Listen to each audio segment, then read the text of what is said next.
Who was Nintendo's Super Mario supposed to be before he was Mario? Oh, how about this? Move over, Pong. This is totally useless information with Nick and Roy.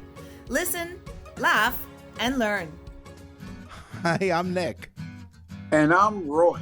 And we scoured the internet this week with our staff to find out this totally useless information just for you. Plus, we'll answer your questions in the mailbag section. And we have a very special guest coming up later in the show. Someone who's been underwater for how long? Plus, in the news, some Florida beachgoers had some unexpected encounters with the nudists. Totally useless information. It's everything you never needed to know.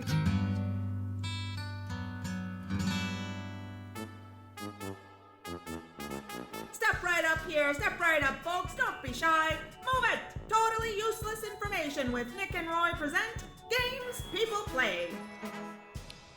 Welcome to the show. Thanks very much for joining us. We are now in 68 different countries. We thank you for joining us. We are really thrilled that you've joined us today. People have told you to go fly a kite because they told you to go fly a kite. Did you ever fly a kite in your childhood? I did. I have flown many kites. Do you know where kites came from? China? Good start. The kite was said to be the invention of the famous 5th century Chinese philosophers Mozi and Lu Ban. What did he do? Put the takeout menus together and then... No. Lu Ban, of course, is the brother who invented sunglasses, Ray-Ban. I don't know, I just made that up. By 549, that joke should be banned. By 549 AD, paper kites were being flown, and in the year a paper kite was used as a message for a rescue mission.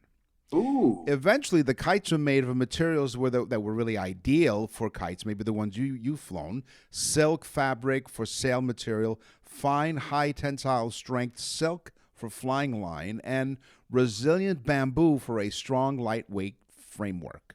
Mine was actually made out of metal, and my parents told me to go fly it during a thunderstorm. They loved you very much. Yeah. Well, that's how I discovered electricity. Among other things.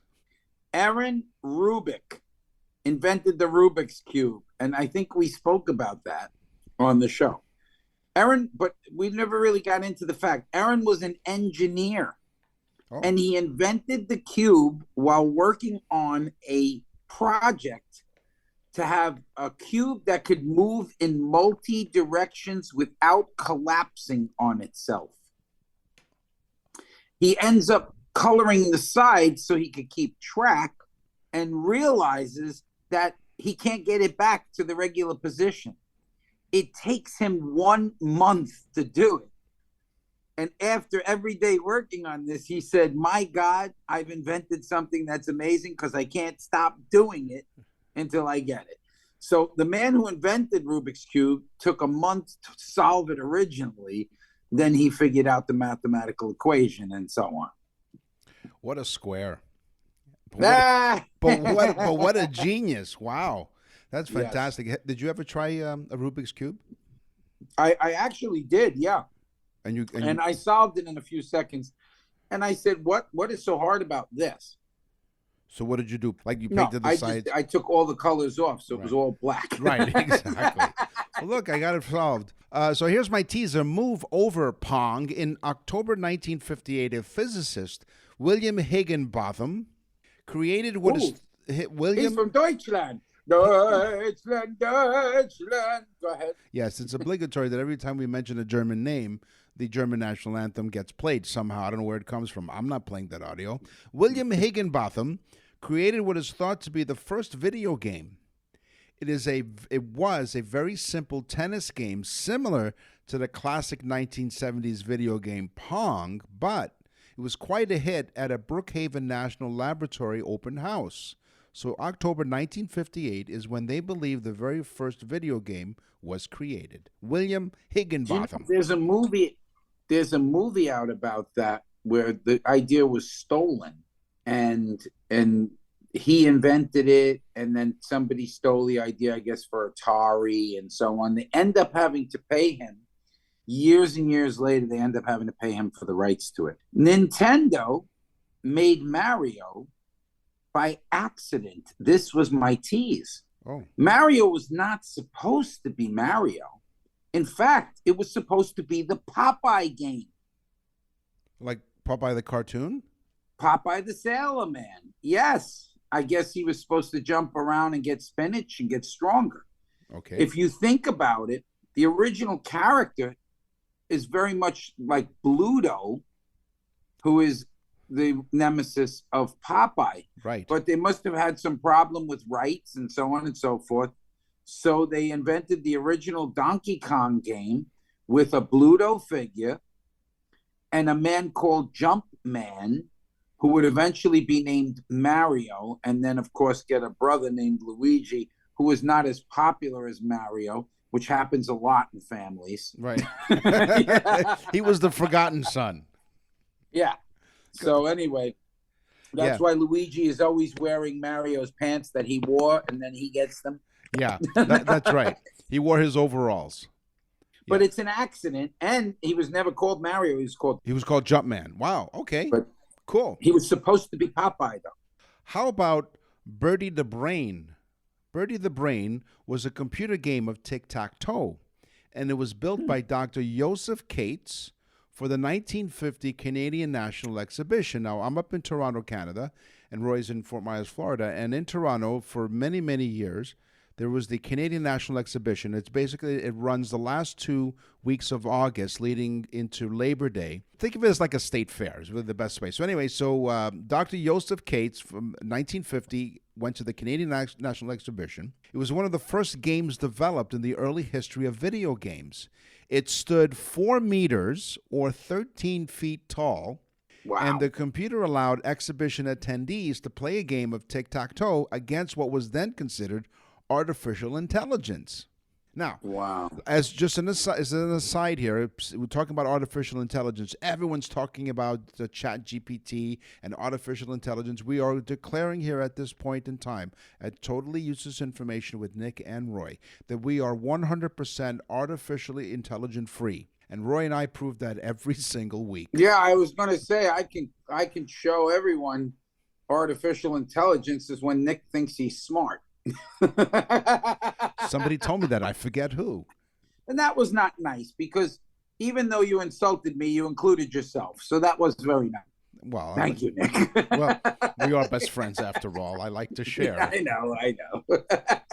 It seems now get ready for this one. I love this one. They took some doctors that did laparoscopic surgery, which is microsurgery where they make a little pinhole and they stick in a device. And the doctors have to use the camera, and then they encapsulate maybe some tumors and take them out. Okay. Well, they found that doctors that extensively played video games were 30% less likely to create medical errors during the procedures. Oh, interesting. Because they were so much better using a joystick and using a game-type console. They also found that they did the operations 27% faster than the other doctors. So not only were they better at it, they were faster at it. That's amazing. It is. And of course, the 2 doctors' names was Dr. Luigi and Dr. Mario. Where's my joystick? You're listening to Totally Useless Information with Nick and Roy. We are really excited. Wait till you find out our next guest in our science section. But let me tell you first, before we get to our special guest, go to nickandroy.com. Check out our brand new Nick and Roy store. There you'll find all kinds of things for you to send to other people, like our anniversary messages and birthday messages. Yeah, the birthday messages, guys. Nick and I really are working day and night getting these birthday messages out. I'm not joking. We're doing lots of them now, but they're so great. Go on nickandroy.com, click on birthday messages. You can play a sample, and you're going to see how great this is as a gift. It is the one of the best gifts that you can buy somebody, and it fits for people that you say, oh, they have everything. Well, they don't have this, and they're gonna freak out. Go to nickandroy.com, click on the Nick and Roy store to find Nick, out. tell them who's coming up. We have, well, let's get right into it. Einstein was a moron. Newton was a jerk. E equals nothing. It's science, science, science. So thank you for joining us, and we are really pleased today to have a very special guest. Now, Roy, usually I tell the audience that we clean up the studio when we have special guests, to which you say, why? I guess you could say we hose down the studio. We absolutely did. And the reason why we hosed down the studio is because our very next guest has been living underwater, as at the time of this recording, has been living underwater. Wait a minute, What? Nick. There's something fishy about this. Hold on now. So he's been living underwater for 21 days. His goal is to make it to 100 days, which will actually hopefully be a Guinness World Record. So maybe we'll check in with him at that point, So we don't want to be schooled today on this show. School. Yeah, Very funny, Nick. exactly. Yes.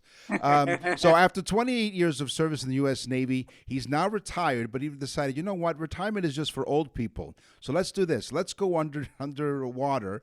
He calls himself Dr. Deep Sea. And it's because he's currently on the quest to live underwater, like I said, for 100 days. He's an associate professor at the University of South Florida and is looking to break the Guinness World Record. Now, we have asked him to come online, and we asked, well, does he have Wi-Fi? Well, of course he has Wi-Fi. We found him 22 feet below the surface of Key Largo Lagoon. Welcome, Dr. Joe Dituri. Hey, how are you guys? Thanks for having us. It's great. That's wild. I'm telling you. First off, we get some great guests on this show. We had a guy that hasn't worn shoes in like 20 years. He literally is barefoot for 20 years. Goes into restaurants, and it's crazy. But never had we had somebody in the process of breaking a world record. But not only that, underwater, you're there 21 days already. Yep. And this is amazing. So tell us why. Yes, why? That was my first question. Why? The why. Okay, the why is a bit long, but the Reader's Digest condensed version is that my entire life has kind of pointed me down this road. I did 28 years in the Navy, as you said, and when I retired from that, I got a call from James Cameron, the filmmaker, saying, hey, come out. I want you to look at my submersible out here in California. I just did this dive, and I want to loan it to Woods Hole Oceanographic. And you're an expert submersible guy, because that's kind of what I did in the military. And, hey, I want you to check out the evaluation of it. Okay, no problem. So I go there. Hold on, excuse me 1 second for interrupting. Yeah, I know. I know. James Cameron, the New York. Titanic guy, the Avatar guy, he called you up and said, "Can you help me?" His people called me. Don't get me wrong. I'm not friends with this guy or anything. Oh, but, come on. Yes, you are. Come on. You know him. Yeah. Do you know him? But you know James Cameron. Yeah. Yes. Okay. It's the same way I feel. I once touched Heidi Klum's shoulder, and I tell everybody I touched Heidi Klum. Yeah, until the same thing. Until the restraining order kicked in. Right, of course. so on. Sorry to interrupt. So you helped him out with this, and then what happened? So I go to his house, right? And it's all the way in the back in California. It's on this private piece of land that's huge, far in the back. It's above water, though. The captain of the fire brigade. It's above water, right? Okay. All right. So I go back there, and I'm walking his dog on the beach, and I'm talking with the guys, and we're just kind of like, okay, what do we want to do with this? And they wanted me to write a report. Okay, so they gave me all the data, all the information. I looked at the submersible. I climbed in and out of it, yada, yada, yada. And I look, and I take all that information, and I go home, and I start to write the report.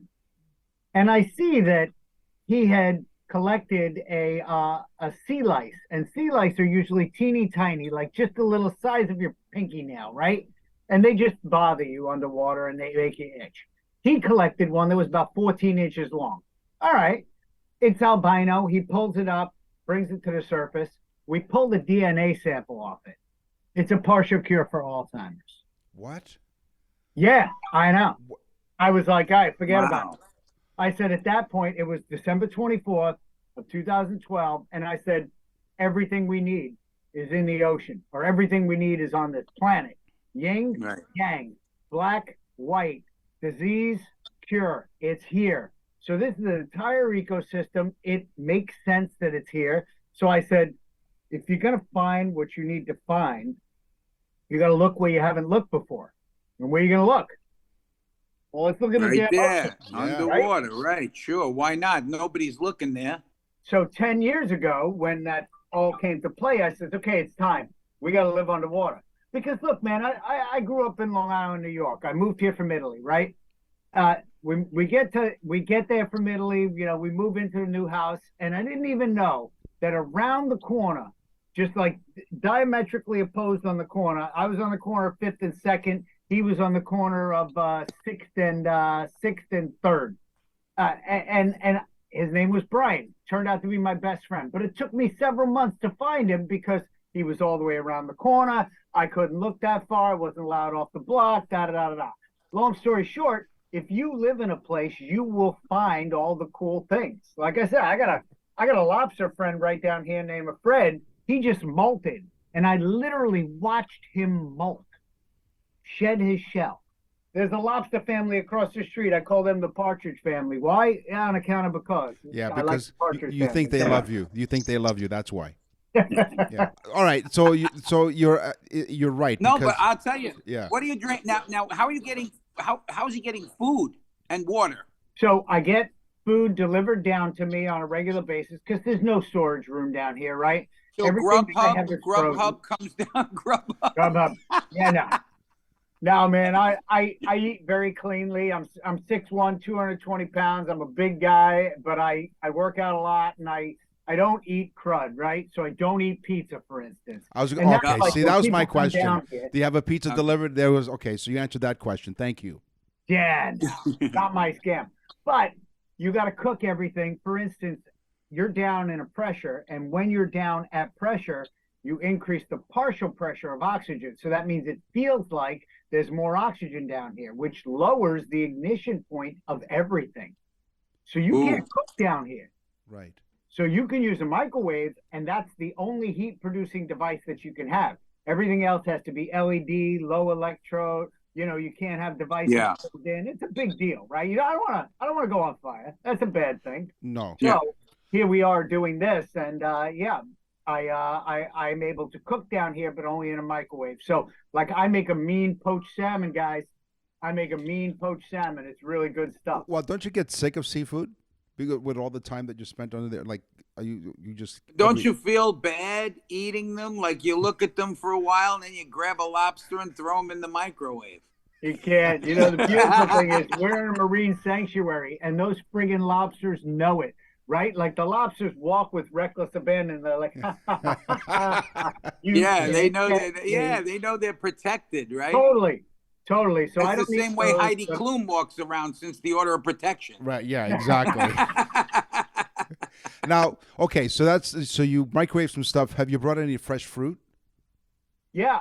Interestingly enough, I brought fresh fruit down. Yeah. I brought bananas down. Bananas. Okay. And when we brought the bananas down, one of the bananas was a little bit overripe, and the bottom of it, because it's a sealed case, unlike oranges, which are porous, apples, which are porous, the banana exploded. Oh, it was freaking hilarious. Yeah, from the pressure. Because the pressure, it's like 1.65 times the pressure that you're at right now. So basically, it just went. It's kind of cool. I put it on my YouTube channel. What's the constant temperature?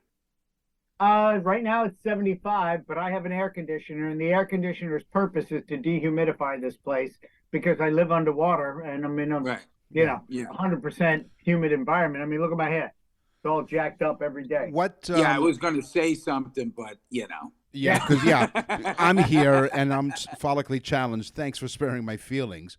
So you're listening to Totally Useless Information with Nick and Ray with our very special guest, Dr. Joe Dituri. He is 22 feet below the surface of Key Largo in a tank. Now, this is not just any ordinary tank or a pod. Is this like a hotel or something? Can other people come down and book a space?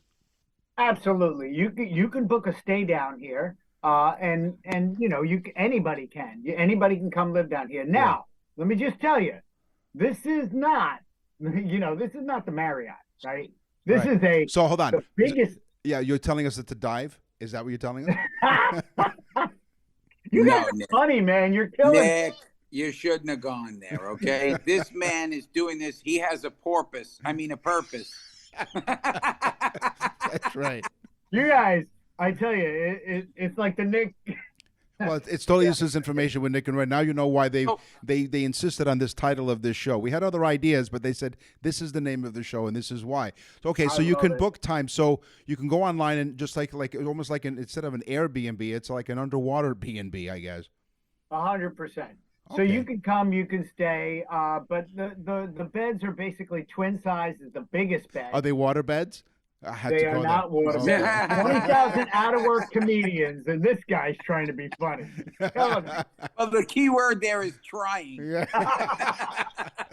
Gee, So thanks the for top bunk is only about as wide as my shoulders. Thank God I'm the big guy and I never sleep in the top bunk, right? Okay. So, I mean, it is not someplace where you can hang. But Are you there by yourself? Heidi's really skinny, Heidi Klum, so I could bring her down there. Yeah, sure. Now Yeah. Speaking of which, I got a legitimate question. So you are also obtaining data while you're down there for scientific purposes, correct?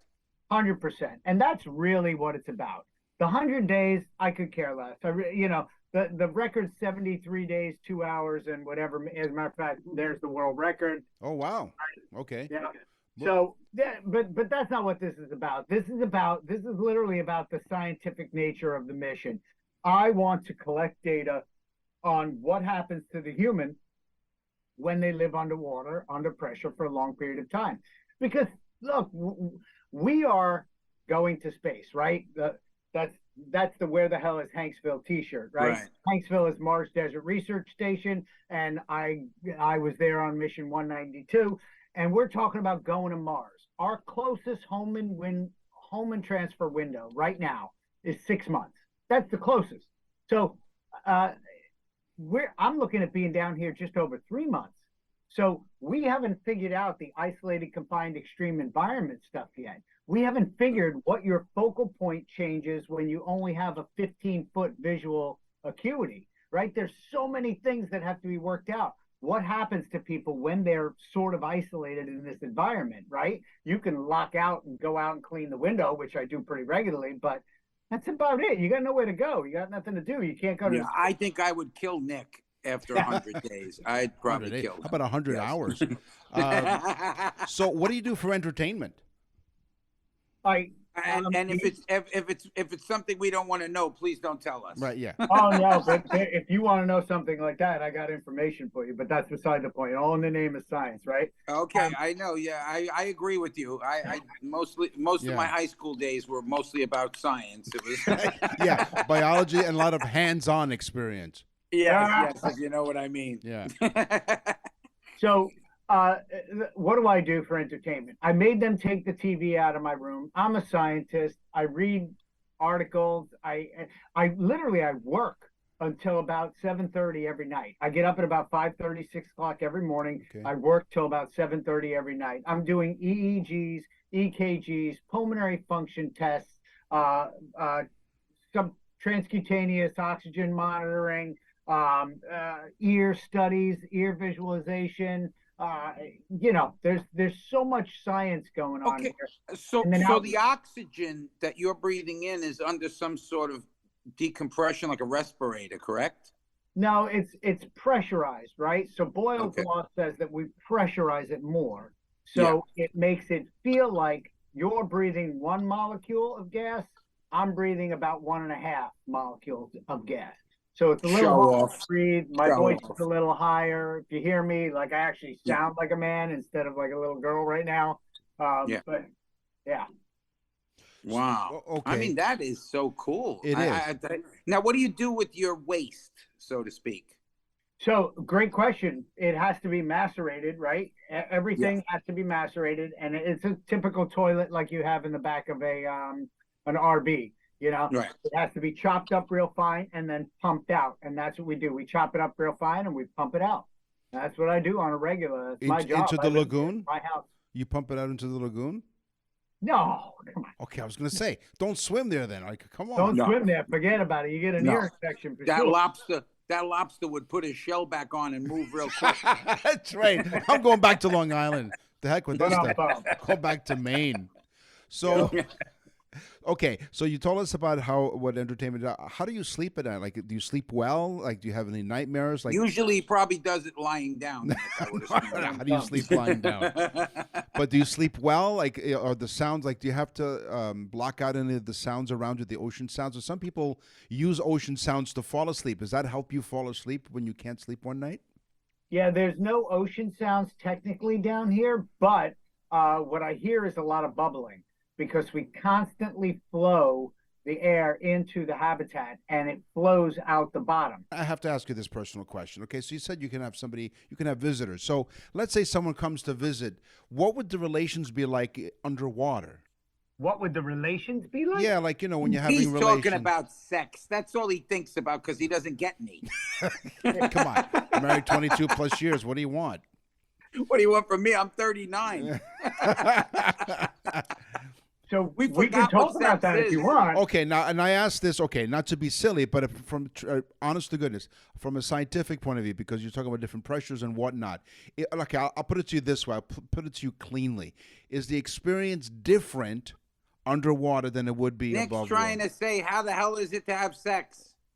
So let's talk about it from a scientific standpoint. Okay, I'm at about Yes. 1.65 times the pressure that you're at, okay. right? Yeah. So when I urinate and if I ejaculate, I'm ejaculating and urinating against the static head pressure, right? Okay. There's a whole bunch more pressure down here, 1.5 Yeah. times more than what you're under. So ejaculate doesn't come out very far. I suspect, as a scientist, it would be difficult impregnating somebody while underwater because the ejaculate won't come out. The urine is difficult to come out. And interestingly enough, we're finding that we urinate more with greater urgency and with greater frequency, a larger amount with greater urgency and greater frequency Yeah. while you're underwater. Yeah, at our age. Underwater, but it takes longer, you're saying. It takes so like basically I will urinate longer while I'm in here. Yeah. I mean that's what we've seen so far. Remember, we don't have a lot of numbers here doing this, right? Because there's one researcher. That's right. Yeah, And but see, there's Nick. You see what scientists do? They play with the numbers. Roy and I, at our age, can totally relate about urine that takes so long to come out and it takes so long. We Yeah. totally can relate to that. Well, 100%. maybe you can, Nick. I'm your knowing George age for Washington. crying out loud. You Nope. guys are my age. Look, listen, Roy I know. have to say this. Roy, every time on the show, like we'll do one of our topics is history, and I'll say in 1857, and Roy right away would interrupt me and ask me, what was that like in 1857? I have to tell you, Joe, that he's 2 months older than I am, and he took the picture. Okay, so you got electric, you've got water, you've Yep. got toilet facilities so you can dispose of your waste. Yeah. So you get food. So basically, you're just hanging out and getting paid for it. Well, okay, so let's just be clear. Nobody's paying me to do this. Well, that was 'cause my I'm next question, actually. Is there Oh, any now funding? you are Actually the man. paying. So he's the man, okay? Because he's doing it strictly for science. That needs to be commended. Honestly, all joking Yes. aside, that needs to be That's commended. because I was going to ask you, is there any funding behind all of this? But you're doing it truly and sincerely for the sake of science.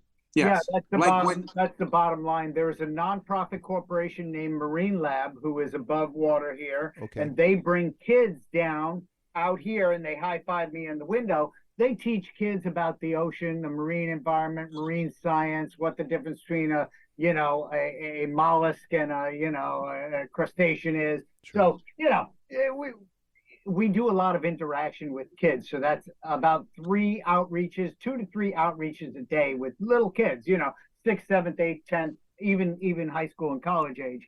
So we do a lot of interaction. And Marine Lab has sponsored this, but this is on Marine Lab premises. And then a business that I own called the International Board of Undersea Medicine sponsored the other portion of it. And basically I'm sponsoring my own research because I want to find out what's going on. I mean, really. And we thank you for that. Now, Because USF, what does USF have to do with it? So I'm an assistant professor of medicine at the University of South Florida Medical School. I'm an associate professor of medical engineering at the medical engineering school. But, so all I teach there. That's it. So I teach at the school. My son almost went there. My son almost played football for the Bulls. So. Oh, very cool. Yeah, yeah. Well, he was up there. They were watching him and so on. He ended up going to UF, and then USF. He went to FSU Law School. So. Yeah. Oh wow. They're Very all rivalries. Cool. They're all rivalries. Now, Nick, you were saying that about the noise. Does he fall asleep with the noise? Like people have machines that play sounds so that you could sleep. Ocean sound. Being that Nick and I are from the Bronx, we have these sound machines that have gunshots and screams. Yeah. And it makes us feel comfortable so we can sleep at night. Yeah, the machine guns is what they are. Yeah. Yeah. Yeah, we lived in a tough neighborhood, and we went to a tough restaurant in a tough neighborhood. As Rodney Dangerfield often said, on the menu was broken-legged lamb. Big fans of Rodney. Oh, don't egg him on. Hey, come on. You guys grew up in the only borough in New York that starts with a D. Yeah, I know. Bronx. The Bronx. The Bronx. Great point. But okay. anyway, I tell you, I am amazed that number one. Now, so what are you seeing like mostly from your window? Because as we're watching you, there are fish going by, which I assume is a daily occurrence. They have a cameo appearance on our show. Fish, scuba divers, people come here. The kids will snorkel down, try and high five the window. You know. Any manatees, bottlenose, dolphins, stuff like that? Nothing like that. I've seen a couple of fish, barracuda. There's a whole bunch of little fish. Yeah.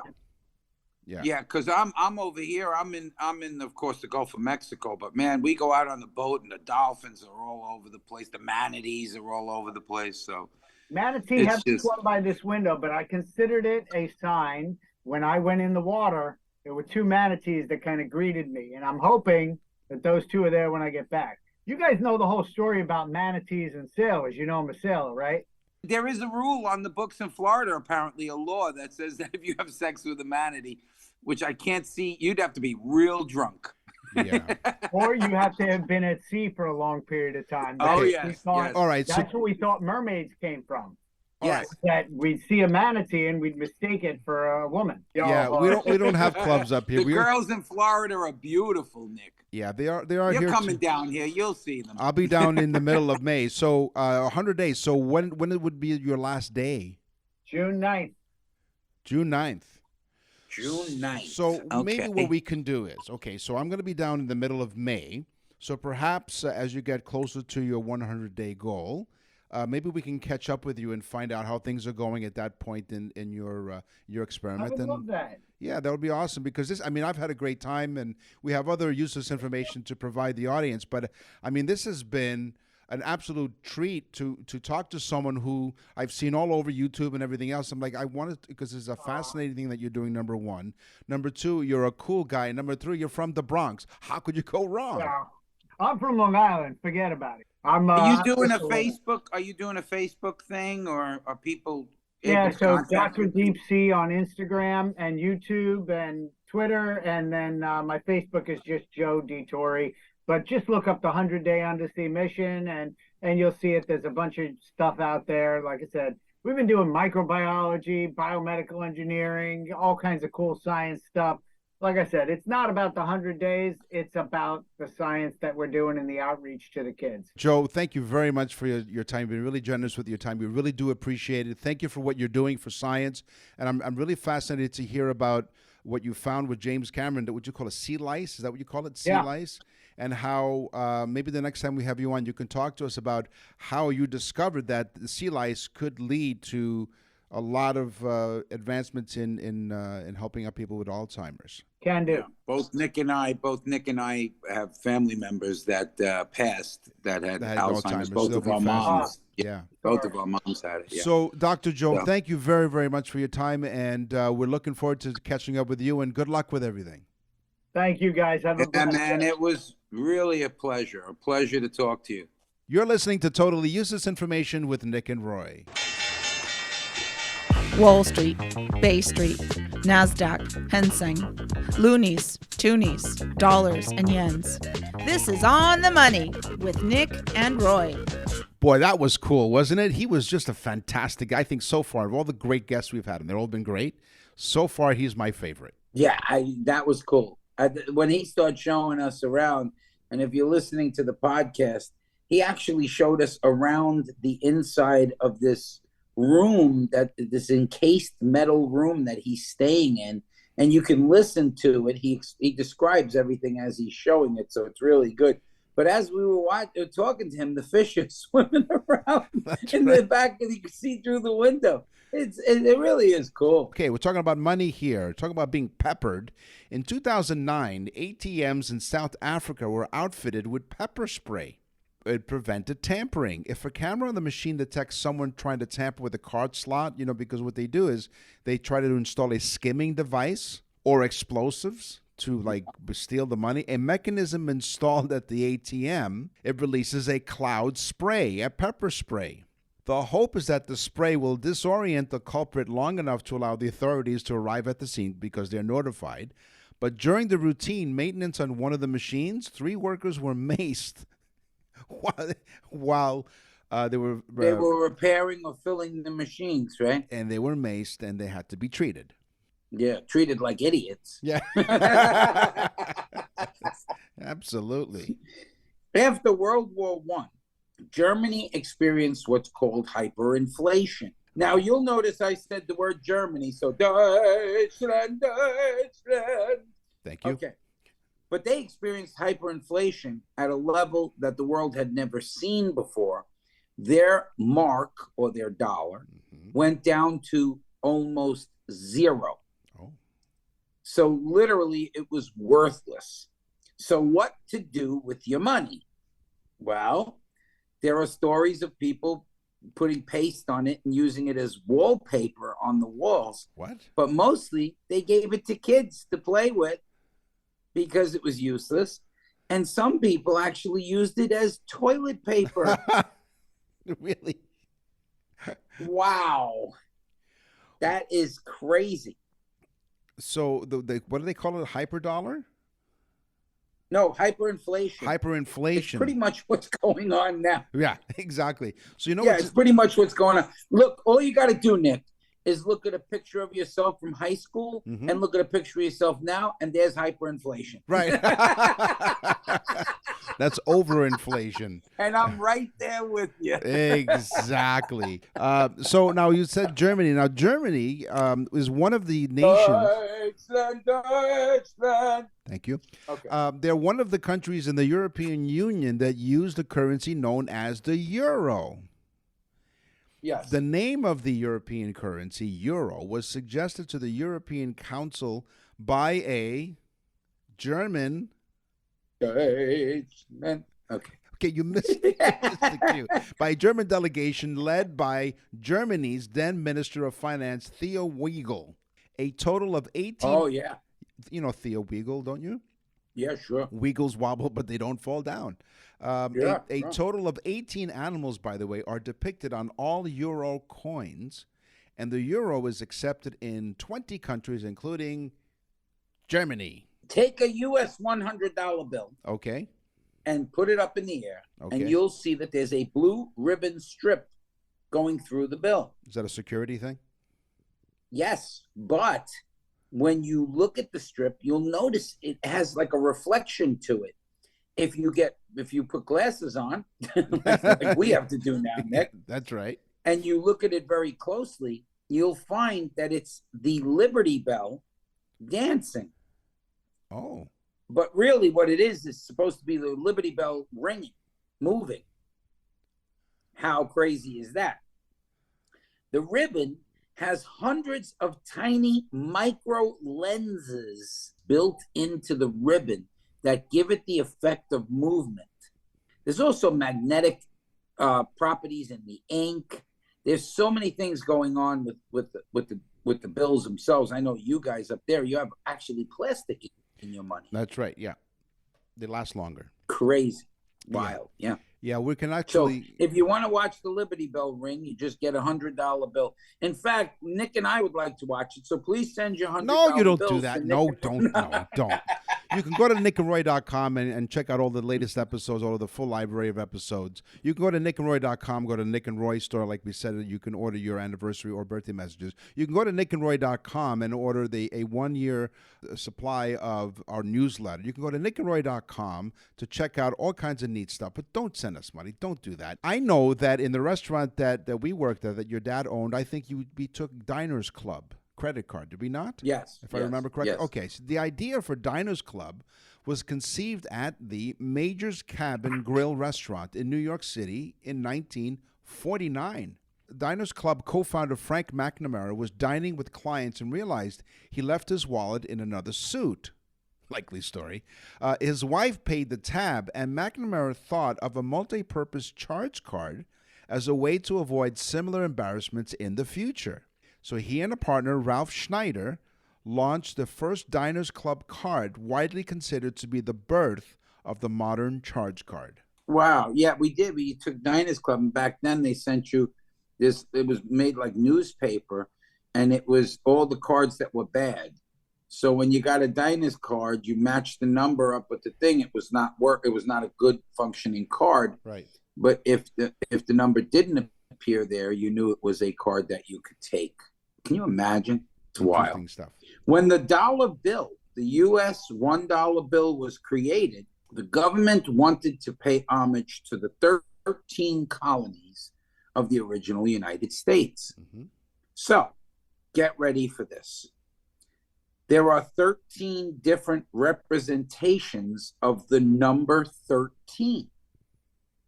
There are 13 steps on the pyramid with the eye on top. Yes. There are 13 bars on the shield.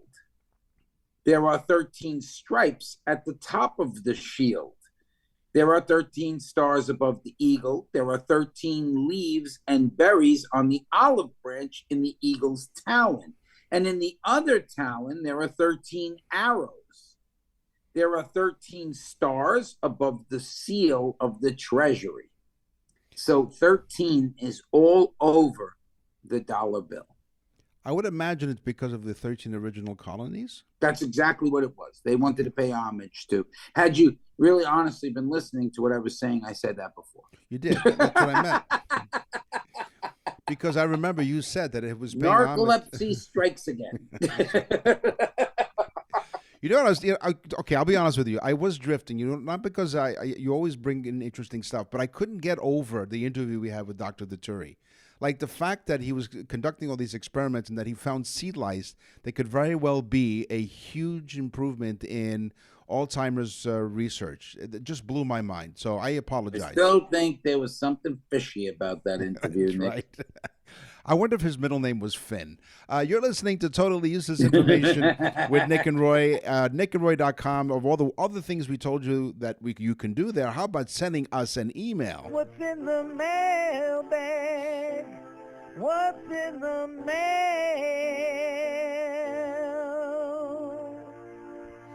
Well, I'll tell you what's in the mail. Yeah. So I went through the mailbag this week, and I found Hussein from Dubai. Oh. I mean, we are all over the place, and that was intriguing to begin with to find that. So he says, listening to your show is like a college course. I have learned more than I did at university. Thank you. He says, thank you, and I love this part. He says, do I win underwear? Well, that contest was done. Nice try. Nice try. Yeah. Too late. I was going to say he was speaking in reference to the man-made brand underwear that Nick and I, each week for 4 weeks, we were some lucky person was winning them. And so, so he was talking about that. Yeah. Sorry, too late, but you were thinking Dubai. I mean, they really are cool, these boxers. Yeah, well, he was looking to do free, not Dubai. Yeah, well. Marie from Toronto, Canada, my stomping grounds here. Yay. Marie from Toronto, Canada. Dear Nick and Roy, we love listening to your show, both on my smart speaker and on the radio. Of course, we're on in Toronto. News Talk 1010 is part of the iHeart Radio Talk network all across Canada, coast to coast to coast. But yes, if you go to your smart speaker and tell them to play the latest episode of Totally Useless Information with Nick and Roy, you'll hear the latest episode. Yeah, so imagine you can listen to useless information on your smart speaker. So thank you very much, Marie. I don't know how you guys do it. You know what, Marie? Neither do we. Every week you come on the show, you make it sound so easy. I couldn't do what you do, she writes. I would really get nervous and get butterflies in my stomach. It had me asking the question and then thinking, what causes butterflies in your stomach? What a great question, Marie. Thank you very much. And yeah, we do make it look easy, but we do spend a lot of time researching our information. And like we said, we have a staff that helps us out as well. But what we do is we do it because we enjoy what we do. There are no butterflies. I was just talking to someone, and they do a podcast, and they were amazed at the fact that we do our podcast the way we do. We start and we just keep going, and it's all live to us. It's all natural responses. We don't write jokes. We just write down the items that we're going to discuss. And we just do it in this binary type fashion so that we get an actual response from each other. And people don't believe it. They're like, no, really? I mean, you guys don't. It's not scripted. I mean, the only script, if you will, is the information that we gather, the useless information. But Roy and I don't write the jokes. You're supposed to laugh here now, Roy. Laugh here. Yeah, exactly. I was going to say, what jokes? Okay, fine. Yeah, we're the joke. So, okay, going back to the butterflies in your stomach. The fluttery feeling, Marie, can be nervous or excited, but these feelings in the brain are reportedly interpreted as stress and activate your fight or flight adrenaline, which then increases blood flow to the heart, lungs, and muscles. That decreases the blood flow to the gut, which gives you a slightly nauseous and butterfly sensation. So it's the blood going away from your gut because your body's thinking, fight or flight, quick, send blood. It rushes to your muscles, so to speak. And hearts, lungs, and muscles, absolutely. Oh, yeah. Thank you, Marie. So on the show today, we talked about games, we talked about money, we talked to Dr. Deep Sea Joe Dituri with the science section. And it was really, really cool. It's time for the news. And now, from around the corner and around the world, this is TUI News.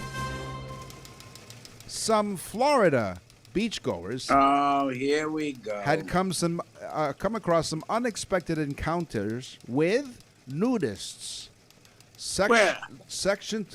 Where exactly? Give me the GPS coordinates. Well, I'll have a look at this. This'll help you. Sections of the Canaveral National Seashore were damaged by the 2022 hurricanes, and some signs marking the areas of nude sunbathing were washed away in the storms at like their bathing suits. Right. The signs of the bathing suits at the Playa Linda Beach.